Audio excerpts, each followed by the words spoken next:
পেট কাটাই, বেশিরভাগই পেট কাটা। এই ছেলেপিলা পেটে এখন কেমন জন্মিছে যে কোনখান দিয়ে আমাকে দুনিয়াতে আস দেবো রাস্তাই চিনতে পারে না। পেট কাটা ছাড়া তো উপায় নেই। তো যে নারীর পেট কেটে দিল একবার, আর ছেলে নিতে হবে আরও বলে আর একবার রিস্ক নিয়ে আর একটা বাচ্চা নিল, তো দুবার যদি সিজার হয়ে থাকে কোনো নারীর, তো এর মতন অক্ষম নারী আর দুনিয়াতে কে আছে? ঢিকিতে পাহাড় দিতে পারবে? আর বাপও পারবে না। যাতা ঘুরিয়ে মানুষের সংসারে টানা টানতে পারবে?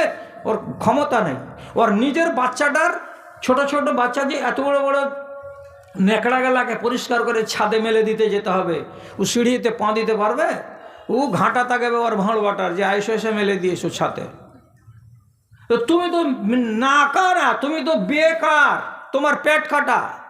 আর বেটা ছেলে যতটি আমরা আছি, 50 বছর ছয়নি তার আগে 85% লোকের হাঁটুতে ব্যথা, উঠতে পারে না, হি করছে।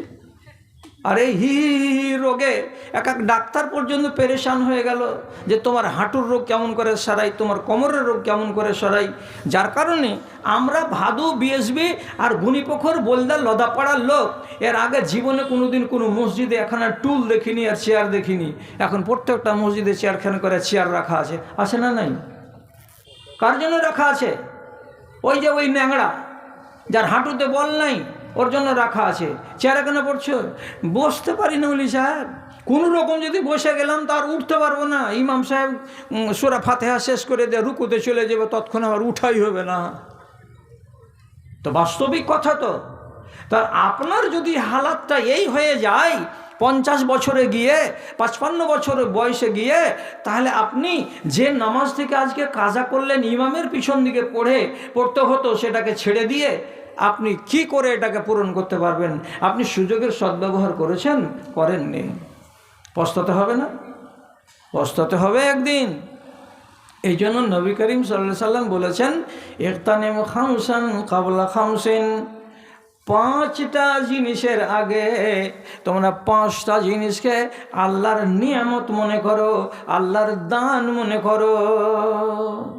5টা জিনিসের আগে, 5টা জিনিস আসার আগে এই 5টা জিনিসকে তোমরা আল্লাহর দান মনে করো এবং আল্লাহর একটা বিশাল নিয়ামত মনে করো।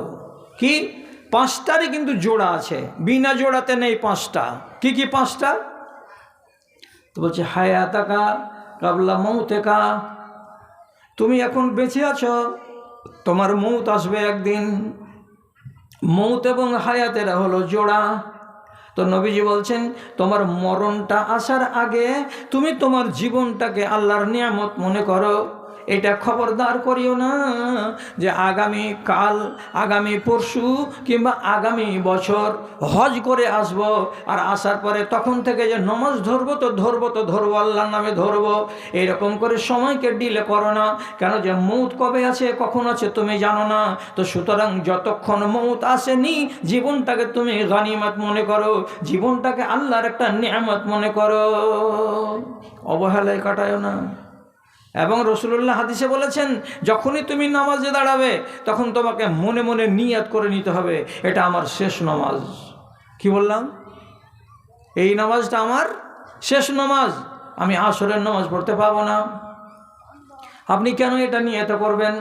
আপনি তো মনে মনে বলবেন, কেমন কথা বলছো মৌলভী সাহেব, জোহরের নামাজ পড়বো, পড়ার পরে একটু ঘুম দিব, আর দেওয়ার পরে পকেটে 30-40টা টাকা নিয়ে আমি দিব্যি বিএসবির বাজারে যাব, মোড়ে যাব, আসরের নামাজের পরে ওখানে ঘোরাফেরা করব, মাগরিবের পরে বাড়ি আসব।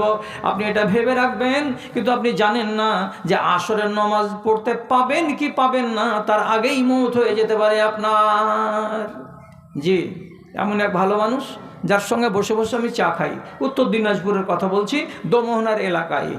ফজরের নামাজ পড়েছে, ফজরের নামাজ পড়ার পরে দোকানে বসে চা খেয়েছে, আর চাটা খেয়ে দিয়ে তারপরে 3-4টা বন্ধু বান্ধব রোজ দিন যারা উঠা বসা করে তাদের সামনে থেকে হাসি খুশি করে বিদায় হয়েছে। বিকালে আসেন আবার এই সলিমের দোকানে, ফের দেখা হবে ইনশাল্লাহ, যান বিকালে দেখা হবে। এই দোকানটা হলো কিছু ইমানদারের দোকান, মুসলমানেরা, নামাজিরা ওই দোকানটাতে চা খায়। আর ফজরের নামাজ পড়েছে বেলা 9টার সময়, নিজের স্ত্রীকে বলছে, এটা কেমন কেমন করছে রে, এটা কেমন কেমন করছে রে, তো একটু পানি দিও। তো একটু পানি নিয়ে আসলো। তো পানিটা নিয়ে আসতে গিয়ে ওই ফিল্টারের সুইচ দিয়ে পানিটা গ্লাসে করে নিয়ে আসতে যতটা দেরি, এতখানি দেরির ভেতরে কাঠের চেয়ারে বসেছিল, চ্যাপটা হিলান দেওয়া চেয়ার। আমাকে যে লাও পানি খান খাও, একে ডাকবো কি, একে ডাকবো কি, ও ডাকবে না, আর হাতের পানিটাও নিল না। তখন এমনি করে মুখটাকে হিলিয়া কইছে, কি হলো, পানি নিবে না? পানি আর নিল না, ও চলে গেছে। ওর শেষ কথাটা। আর ওর দ্বারা এ কাজ হয় না, হলো না যে হ্যাঁ আমি আসরের নামাজ পড়ার পরে আবার তোমার সাথে দেখা করব। কি শ্বাসটা চলছে, এই শ্বাসটা যদি বন্ধ হয়ে যায় তো চলছে যতক্ষণ তখন জিন্দেগি, আর শ্বাসটা যেমনি বন্ধ তখন কী হয়ে গেল, ওই দুনিয়ায় আপনি চলে গেলেন। আর এর কোনো নিঃশ্বাসের বিশ্বাস আছে কতক্ষণ চলছে আর কতক্ষণ চলে না? তাহলে আপনি নমাজে দাঁড়াবেন তো নমাজটাকে আপনাকে মনে মনে বলতে হবে এটা আমার শেষ নমাজ। কাজে মন দিয়ে নমাজটা পড়েন। সেজদাতে যখন যাবেন তখন মনে মনে বলবেন, আল্লাহ যা বলার আছে আজকে বলে নিলাম, এরপরে আর তোমাকে বলতে পারবো না। সেজদা যখন নফল নামাজ পড়বেন, জোহরের নামাজের পরে 2 রাকাত, তখন ওইখানে 2-1টা অতিরিক্ত দুয়াও যদি বলেলেন তো বড্ড লাভ হবে। আর মনে মনে নিয়াত করে নেবেন, আল্লাহ এই যে তোমার কাছে আমি ক্ষমা চেয়ে নিলাম, তোমার কাছে যে মাপ চেয়ে নিলাম, আল্লাহ তোমার কাছে এই মাপ চাওয়া এরপরে আর আমার হবে না, কেন যে আমি পাবো কি না, এটাই আমার শেষ নামাজ। মানুষের জীবনের গ্যারেন্টি নাই বলে নবীজি আপনাকে নামাজ পড়তে এইভাবে বলেছেন। তাহলে একটা কি জিনিস হলো, আপনার জীবনটাকে মরণ আসার আগে আগে আল্লাহর নিয়ামত মনে করুন। তারপরে আর একটা কি, শাবাবাকা কাবলা হারামেকা। এখন যৌবন বয়সে আছেন, যাহা ইচ্ছা তাহা করে দিতে পারি, কিন্তু জেনে রাখবেন আল্লাহ রাব্বুল আলামিন যদি আপনাকে বাঁচাই তো যৌবনের পরে একটা জীবন আসছে, সে জীবনটার নাম কি, সেটা হলো বৃদ্ধ বয়স। বৃদ্ধ বয়স যদি চলে আসে তখন যৌবনের মতো আর তাপ থাকবে না। এখন যতটা কিছু করতে পারবে তখন তুমি অতটা করতে পারবে না। এই জন্য রাসূলুল্লাহ বলছেন যৌবন কালটাকে আল্লাহ রাব্বুল আলামিনের দেওয়া একটা বিশেষ সুযোগ মনে করো এবং এটাকে আল্লাহর নিয়ামত মনে করো, আর এটাকে তুমি কাজে লাগাও। কখন কাজে লাগাও? তোমার বৃদ্ধ বয়স আসার আগে আগেই এটাকে কাজে লাগাও। হলো? তারপরে নবীজি বলছেন সিহাতাকা কাবলা মারাজেকা। আপনি এখন ভালো আছেন, শরীরে কোনো রোগ নাই, বালা নাই, হতে পারে 3 দিন পরে, হতে পারে 2 বছর পরে আপনাকে কোনো রোগ লেগে যেতে পারে। যখন রোগ লেগে যাবে তখন আপনি নামাজও পড়তে পারবেন না, রোজাও রাখতে পারবেন না। শত শত ভাই এ দুনিয়াতে বেঁচে আছেন, চোখের দেখা আপনিও জানেন, আমিও জানি। এখন 50 বছর বয়স হয়েছে, সুগারে আক্রান্ত হয়ে আছে, আর সুগারের মানুষের দ্বারাই রোজা রাখা সম্ভব নয়। যদি রোজা রাখে তো বেলা 11টা হতে হতেই মুখ শুকিয়ে যাবে, জিভ শুকিয়ে যাবে, ললিটা শুকিয়ে যাবে, রোজা রাখতে পারবে না। তাহলে চিন্তা করেন তো, যেদিন তোমাকে সুগারের রোগ লাগেনি তখন তুমি মস্তানি করে বেড়ালে, রোজা রাখলে না। আর এখন যদি রোজা রাখার চেষ্টা করছো এখন সুগারের কারণে রোজা রাখতে পারো না। এই জন্য নবীজি বলছেন তুমি যতক্ষণ স্বাস্থ্য নিয়ে বেঁচে আছো ততক্ষণ তোমার অসুখ আসার আগে আগে এই স্বাস্থ্যের হালাতটাকে, সুস্বাস্থ্যটাকে আল্লাহ তাআলার নিয়ামত মনে করো, আর এই নিয়ামতের তুমি সদ্ব্যবহার করো। আর কি, এই ব্যারাম আসার আগে স্বাস্থ্যের প্রতি, অসুখ আসার আগে নিজের সালামতের অবস্থাটার প্রতি সজাগ হওয়ার পর এবার নবীজি বলছেন তোমার ধন আছে, ধন একদিন নাও থাকতে পারে। কেন? আজকে আমি একটা আর আমার বিবি একটা, আর মাত্র 2-3টা বাচ্চা নাবালক, 3 কেজি চালে, 4 কেজি চালে 1 সপ্তাহ কেটে যায়। কিন্তু যেদিন বেটাগুলো বড় হবে, বেটাদের আবার বাচ্চা কাচ্চা হবে, সেদিন ওই সংসারটাই ভারী হয়ে যাবে। আর এরা যখন ভাগ বসাতে শুরু করে দেবে তখন আপনার ধনটা যখন বিভাজন হবে তখন আপনার ভেতরে ওই আগের মতো তাপ থাকবে না, আপনার ওই রকম ক্ষমতা থাকবে না। মালগুলো আলাদা আলাদা হয়ে গিয়ে আপনি হয়তো একটুখানি কম দরের ধনী হতে পারেন, কিংবা ধনী থেকে আপনার নাম গরিবের খাতায় চলে আসতে পারে। যেদিন আপনি গরিব হয়ে যাবেন সেদিন মনে মনে বলবেন আজকে 500টা টাকা দেওয়ার মন করছিল জালসায়, কিন্তু পকেটে অতটি টাকা নাই। কিন্তু যেদিন পকেটে টাকা আছে তখন আপনি টাকাটাকে বের করতে পারলেন না। এই জন্য নবীজি বলছেন যতক্ষণ পর্যন্ত ধন আছে অতক্ষণ পর্যন্ত তুমি এই জীবনটাকে সুখের মনে করো। আর যখন তুমি ফকির হয়ে যাবে তো ফকির হওয়ার কালে আর পারবে না, তো ফকিরি আসার আগে আগে ধনের জীবনটাকে আল্লাহর নিয়ামত নিয়ামত মনে করো। তারপরে নবীজি বলছেন এখন বেঁচে আছো, মরে যাবে আর একদিন, এটাকেও তুমি আল্লাহ রাব্বুল আলামিনের নিয়ামত মনে করো। এই করে আল্লাহ তাআলা এর নবী 1 2 3 4 5টা কথাকে এক নাগাড়ে বয়ান করে দিলেন। দাদারা আমার, এর মানেটা হলো কি, সময়কে কাজে লাগান এবং সময়ের সদ্ব্যবহার করুন। আর সময়ের যদি অসৎ ব্যবহার করেন তো আর একদিন নিজেকেই হাত চুলকাতে হবে। কবি কি বলছেন? চারিজন চারি রত্ন পারে না চিনিতে, চারিজন চারি রত্ন পারে না চিনিতে, কিন্তু চারিজন পারে দ্বিধা নাই তাতে। যুবক যুবতীগণ চিনে না যৌবন, যুবক যুবতীগণ চিনে না যৌবন, বৃদ্ধ বৃদ্ধা চিনিয়াছে যৌবন কি ধন, যৌবন কি ধন। সুখ কি পদার্থ সুখী পারে না চিনিতে, সুখ কি পদার্থ সুখী পারে না চিনিতে, দুঃখীকে জিজ্ঞাসা তিনি পারিবেন বলিতে। আরামে যে থাকে সেও চিনে না আরাম, আরামে যে থাকে সেও চিনে না আরাম, অবশ্য চিনেছে রুগী কি রত্ন আরাম, অবশ্য চিনেছে রুগী কি রত্ন আরাম। সুখে আছেন তো বুঝতে পারেন না, দুঃখ আসবে সেদিন বুঝতে পারবেন সুখ কার নাম। যৌবনে আছেন তো এখন চোখে কিছু সুজে না, আর যেদিনই বুড়া হয়ে যাবেন সেদিন বুঝতে পারবেন যৌবন কাকে বলে।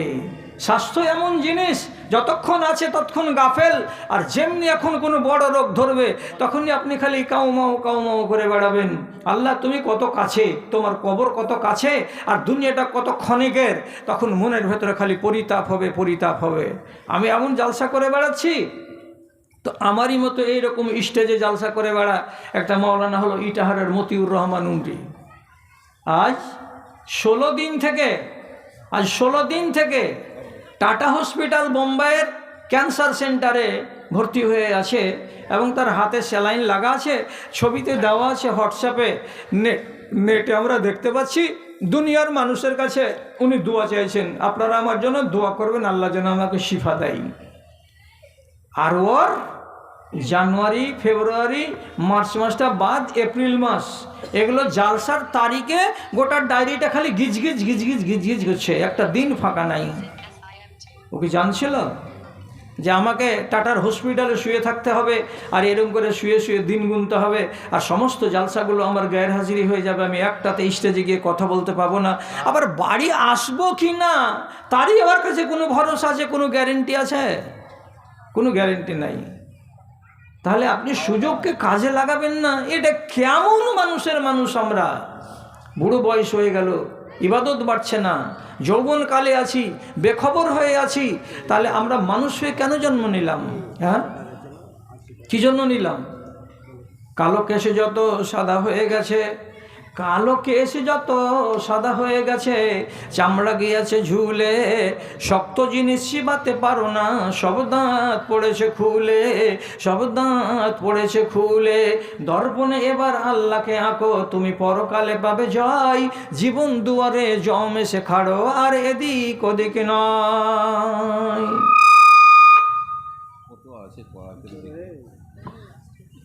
আসসালামু আলাইকুম। ওই একটা ঘোষণা দিতে বলছে কমিটি, ওরা ডেলিগেটে খাওয়াচ্ছে 100 টাকা করে এতক্ষণ পর্যন্ত, এখন 80 টাকা করে দেওয়া হবে। যে টিকিট নিয়ে খেয়ে এলেন। আসসালামু আলাইকুম। করে মাকমান ছোড়া আছে না? না ওখানে ওইটাকে বন্ধ করেন তো। বন্ধ করেছেন? বন্ধ করেছেন?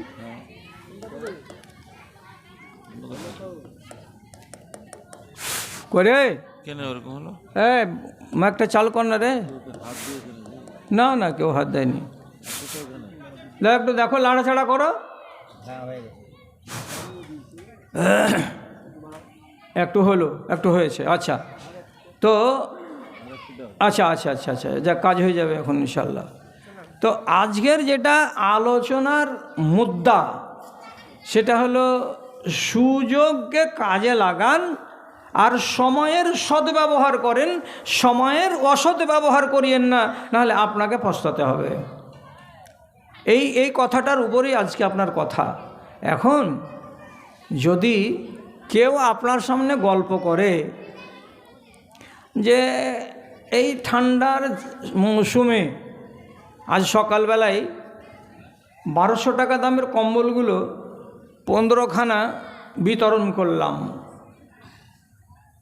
একটা লোক গল্প করছে, তা আপনি একটা অভাবী লোক, ওই সময়খানে আপনার একটা কম্বলের দরকার, তো আপনি একখানা কম্বলের কথা যখন এই লোকটা বলছে যে আমি আজকে 15 জনকে পেলাম তো 15খানা কম্বল দিলাম, তো আপনার একটা কম্বলের দরকার আছে, তো ফের আর একবার আর সেজে কুজে পরিষ্কার লুঙ্গি পরে চিরুনি টিরুনি করে তখন মোগরবের টাইমে যে আগে কহবেন জয়নাল ভাই হাকে এখানটা কম্বলগুলা দিবে না? না, আপনার উচিত ছিল যখন লোকটা গল্প করছিল যে 15 জন পেলাম তো ওদেরকে দিলাম, তো ওই জায়গাটাতে তোমাকে ঢুকে যাওয়া, হাজি এতটি লোককে দিলে আমাকে এখানটা দিলে না, জি হ্যাঁ তোমার দরকার আছে নাকি? দেখো তো 2-3টা ছেলে নিয়ে একখানা কম্বল নিয়ে লুটিপুটি করছি বাড়িতে, এখানটা দরকার আছে। তো তাকটাকে ধরতে হয়, সময়টাকে বুঝতে হয়, তাহলে পরে কাজে যশ হয়। আর সময় হারিয়ে দেওয়ার পরে যদি তাক ধরতে যান তো ঝড় থেমে যাওয়ার পরে ছালা নিয়ে আমের বাগানে গেলে যেমন খালি হাত ঘুরে আসতে হবে, ঠিক সেই রকমই ব্যাপারটা তাই দাঁড়াবে। যদি বুঝতে না পারেন তো এটা বুঝেন।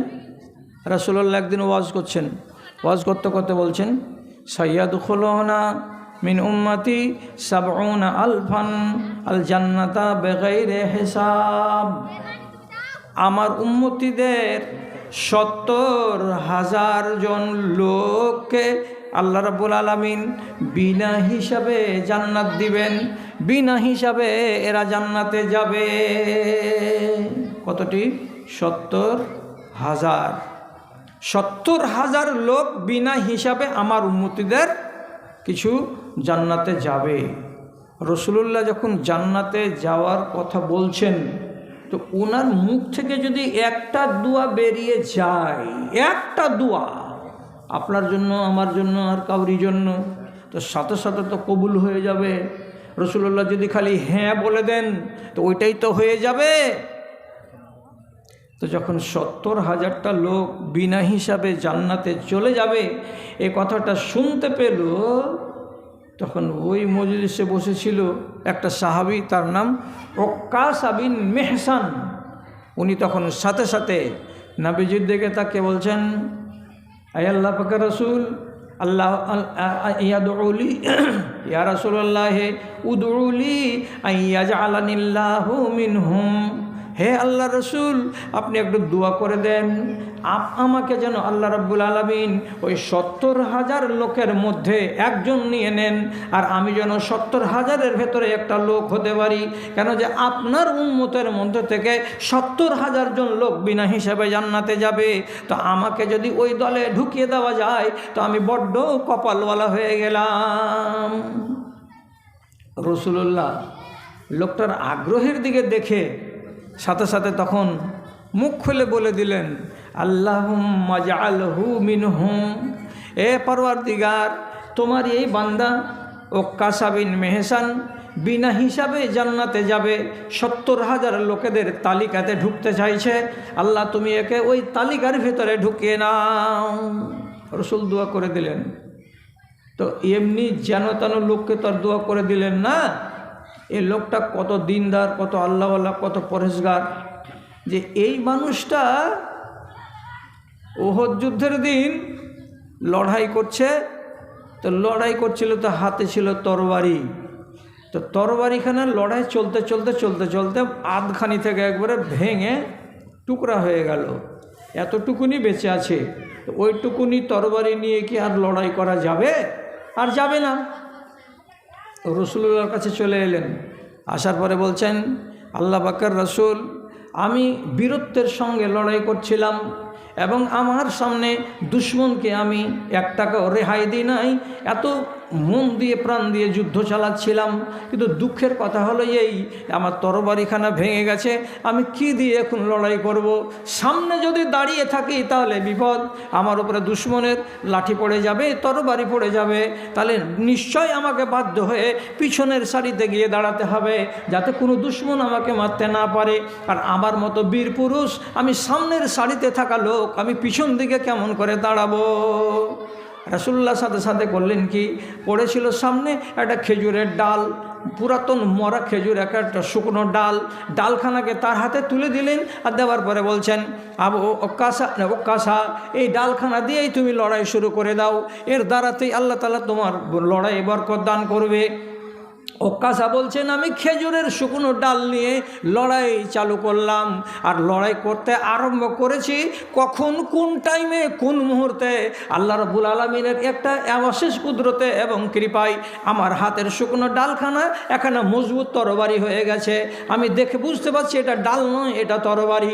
আমি ওই তরবারি দিয়ে লড়াই চালালাম। শেষের বেলায় নবীজিকে খবর দিলাম, হে আল্লাহ পাকের রাসূল, খেজুরের ডালখানা আমার হাতে ডাল হয়েছিল না, ওটা একখানা মজবুত তরবারি হয়েছিল। তাহলে এর ইমানের ভোল্টেজটা ভালো ছিল, নাহলে এত বড় কারিশমা এর দ্বারাতে ঘটবে কেন? এই লোকটার সম্বন্ধে নবীজি যখন আরজি জানালো, একটু দোয়া করে দিন না, আমাকেও আল্লাহ তাআলা যেন এই দলের ভেতরে করে নেন। রাসূলুল্লাহ দোয়া করে দিলেন, আল্লাহ তুমি এই লোকটাকে ওই দলের মধ্যে করে দাও। এই দোয়া বলে নবীজি তাকে ধন্য করলেন। যখনই দোয়াটা শেষ হলো, সাথে সাথে আর একজন লোক এসে বলছে, আল্লাহ পাকের রাসূল, আপনি এই লোকটার নামে কিসের জন্য দোয়া করলেন? বলছে ওই নিজেকে আমার কাছে ফরিয়াদ করে বলেছিল দোয়া করে দেন, তার জন্য আমি দোয়া করে দিলাম। ওই লোকটা 70,000-এর তালিকাতে ঢুকে গেছে।